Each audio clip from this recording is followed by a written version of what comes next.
بسم اللہ الرحمن الرحیم۔ دکان سے بھی دعوت کا کام۔ آپ نے صبح دکان کھولی، دکان کے اندر آپ چاول بھی بیچتے ہیں اور نہ معلوم کیا کیا چیزیں بیچتے ہیں۔ میرے محترم دوست اور بزرگوں، آپ 50 روپے کے 10 کلو چاول دیتے ہیں۔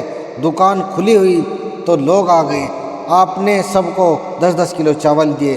تمہارے محلے کی ایک غیر مسلم بٹیا بھی ہے، وہ صبح صبح لکڑی ٹیکتے ہوئے تمہاری دکان پر پہنچ گئی اور اس نے جا کر یوں کہا کہ 50 روپے کے چاول دے دو۔ اس کو آپ نے بجائے 10 کلو کے 20 کلو دے دیے، اس لیے کہ پریشانی سے آپ واقف تھے، اس کی پریشانی سے، یعنی جو اس کو پریشانی تھی اس سے آپ واقف تھے۔ اب جو دوسرے خریدار تھے، لالا جی، سردار جی اور متولی، جنہوں نے بورڈ لگا دیا تھا کہ ہماری مسجد میں کوئی بیان نہ کرے، یہ تو سارے کے سارے چی کرنے لگے اور ان کو 50 روپے میں 20 کلو چاول اور ہم کو 10 کلو چاول، یعنی اس کو تو 20 کلو دے دیے اور ہم کو 10 کلو دے دیے۔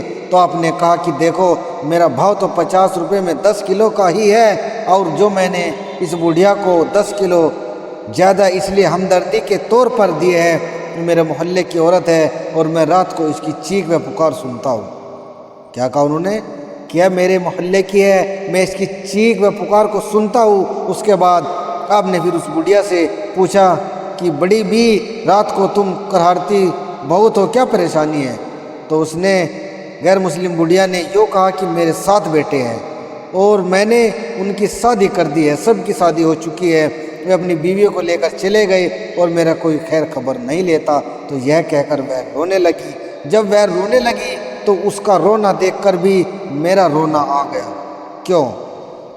درد دل کے واسطے پیدا کیا انسان کو، ورنہ طاعت کے لیے کچھ کم نہ تھے کرو بیاں۔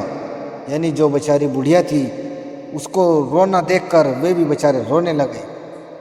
تو اس لیے کوئی بھید بھاؤ نہیں ہونا چاہیے۔